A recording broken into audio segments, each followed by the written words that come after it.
আসসালামু আলাইকুম ওয়া রাহমাতুল্লাহি ওয়া বারাকাতুহু। আলহামদুলিল্লাহ ওয়াসসালাতু ওয়াসসালামু আলা রাসূলিল্লাহ ওয়া বা'দ। সম্মানিত দর্শক শ্রোতা, আজকে আমরা যে বিষয়ে কথা বলবো, আপনারা হেডলাইন দেখতে পাচ্ছেন। জালিম শাসক আল্লাহ তাআলা আমাদের উপরে কেন দেন? কি কারণে শাসকরা আমাদের উপরে এত অত্যাচার করেন? তার কারণটা কি? বিশ্বাস করুন, আপনি জালিম শাসক আল্লাহ তাআলা আমাদের উপর বর্তিয়ে দেন তার একটাই কারণ, আমাদের কর্মের ফলাফল। এমনিতে জোর করে জুলুম করে আল্লাহ তাআলা অন্যায় অবিচার করে আমাদের উপর জালিম শাসককে পাঠান না। আমরা যেভাবে কর্ম করি সেই কর্মের ফলাফল হিসাবে আল্লাহ তাআলা আমাদের উপরে জালিম শাসক পাঠান। মর্মে একটি আয়াত সালাফগণ এভাবে বুঝতেন। আল্লাহ সুবহানাহু ওয়া তাআলা পবিত্র কোরআনুল কারীমে বলছেন, ওয়াকাযালিকা বা'দাল যালিমিন, জালিমদেরকে আল্লাহ তাআলা কিছু জালিমকে কিছু জালিমের উপরে কর্তৃত্ব দিয়ে থাকেন। কিছু জালিমকে কিছু জালিমের উপরে আল্লাহ তাআলা কর্তৃত্ব দিয়ে থাকেন, শাসন করার ক্ষমতা দিয়ে থাকেন তাদের কর্মের ফল হিসাবে। বিমা কানু ইয়াকসিবুন, তারা যে কৃতকর্ম করত, যেই কাজ করত, সেই কাজের ফলাফল হিসাবে। অত্র আয়াত দ্বারা পবিত্র কোরআনুল কারীমের 6 নম্বর সূরা আল আনআম সূরার 129 নং আয়াত দ্বারা ইবনু কাসির রাহিমাহুল্লাহ সহ প্রমুখ মুফাসসিরিন বলেছেন, আল্লাহ তাআলা মানুষের উপরে জালিম শাসককে এজন্যই দিয়ে থাকেন, জাতি যখন জালিম হয়, আপনি যখন নিজে পাপী, আপনি যখন নিজে জুলুম করতেছেন, নিজের উপরে অন্যায় কাজকে সহযোগিতা করতেছেন, আপনি যখন একটা হারাম কাজকে হালাল করার অপচেষ্টা করতেছেন, যখন আপনি নিজের উপরে জুলুম করছেন, তা দুদিন পরে আপনার সামনে যে শাসক আসবে সে আপনার উপরে জুলুম করবে, সেটা আপনার কর্মের ফলাফল।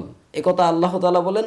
অত্র আয়াত দ্বারা সালাফগণ এটা বুঝতেন এবং ইবনু কাসির রাহিমাহুল্লাহ তাআলা তিনি এই ব্যাখ্যা করেছেন, তিনি তা বুঝেছেন। অতএব আল্লাহ তাআলা আমাদের দোয়া করতে বলেছেন প্রত্যেক বিষয়ে। রাসূল সাল্লাল্লাহু আলাইহি ওয়াসাল্লাম প্রত্যেক বিষয়ে আল্লাহর কাছে দোয়া করতেন। এমনকি তার যদি ছেন্ডেলের ফিতা ছিঁড়ে যায়, জুতোর ফিতা ছিঁড়ে যায়, সেটা আল্লাহ রাব্বুল আলামিনের কাছে চাচ্ছিলেন, চাইতে বলেছেন। লা ইয়াসআলু আহাদুকুম, তোমাদের প্রত্যেক ব্যক্তি প্রত্যেক যা কিছু তার প্রয়োজন রাব্বুল আলামিনের কাছে চাবে। এমনকি শিসআন আলিহি, তার পায়ের জুতার ফিতা পর্যন্ত। তো শাসক আল্লাহ সুবহানাহু ওয়া তাআলার কাছেই চাইতে হবে।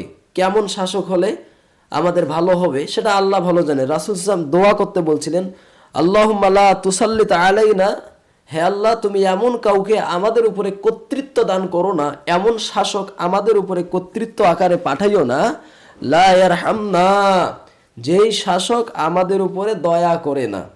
অতএব আমাদের একটা জরুরি কর্তব্য রব্বুল আলামিনের কাছে দোয়া করা। রব্বুল আলামিন যেন আমাদের উপরে এমন শাসককে চাপিয়ে না দেন, এমন ব্যক্তি দায়িত্বশীল করে না দেন আমাদের উপরে, যারা আমাদের উপরে অত্যাচার করবে আর যারা আমাদের উপরে অন্যায়ভাবে অন্যায় আচরণ করবে। বিগত 16 বছর আমরা যেটা দেখেছি যে অধীনস্থ জনগণের উপরে দেশের সরকার দেশের জনগণকেই মেরেছে, দেশের সরকার দেশের ছাত্রকেই মেরেছে, দেশের পুলিশ দেশের ছাত্রকেই মেরেছে, দেশের জাতি দেশের নেতৃত্বে থাকা তার অধীনস্থ যত জনগণ তাদের উপরে অকথ্য নির্যাতন করেছে। তো আমরা রব্বুল আলামিনের কাছে এই দোয়া করব রাসূলের সুন্নাহ অনুযায়ী, যে রব্বুল আলামিন যেন আমাদের এমন শাসক পাঠিয়ে না দেন, এমন ব্যক্তিকে আমাদের উপরে কর্তৃত্ব না দেন, যেই ব্যক্তি আমাদের উপরে রহম করবে না, দয়াদ্র হবে না। এটা রাসূল সাল্লাল্লাহু আলাইহি ওয়াসাল্লামের সুন্নাহ। এই সুন্নাহ অনুযায়ী আমরা দোয়া করতে থাকব এবং আমরা যেন এমন কিছু কাজ করে না বসি যেই কাজের ফলাফল হিসাবে, যেই কাজের প্রতিদান হিসেবে রব্বুল আলামিন আমাদের এমন শাসক দান করেন যেই শাসক হলো আমাদের উপর জুলুমকারী জালেম। যদি এটা আল্লাহ সুবহানাহু ওয়া তাআলা দিয়ে দেন, জালেম শাসক চাপিয়ে দেন, কাল যদি আপনার নেতা নেত্রী জালেম হয়, অত্যাচারী হয়, আপনার উপরে জুলুম করে, তাহলে নিশ্চিত একথা আপনি জেনে রাখবেন, আপনার পাপ আছে বলেই আল্লাহ তাআলা জালেম সরকার আপনার উপরে দিয়েছেন এবং আপনার কর্মের ফলাফল হিসেবেই আল্লাহ তাআলা আপনার উপরে জালেম সরকার জালেম শাসক পাঠিয়েছেন। এ কথা আপনাকে বুঝে নিতে হবে, এটা আপনার কর্মের ফল। রব্বুল আলামিন আমাদের বুঝার তৌফিক দান করুন। আল্লাহ সুবহানাহু ওয়া তাআলা আমাদের উপর এমন শাসক পাঠিয়ে দিন যেই শাসক আমাদের জন্য দয়াদ্র হবে, আমাদের উপরে স্নেহশীল হবে এবং দায়িত্ব যথাযথভাবে পালন করবে, যেভাবে অতীত যুগে খলাফায়ে রাশিদিন পালন করেছেন। রব্বুল আলামিন তৌফিক দান করুন। আল্লাহু ওয়ালিউত তৌফিক। ওয়াসসালামু আলাইকুম ওয়া রাহমাতুল্লাহি ওয়া বারাকাতুহু।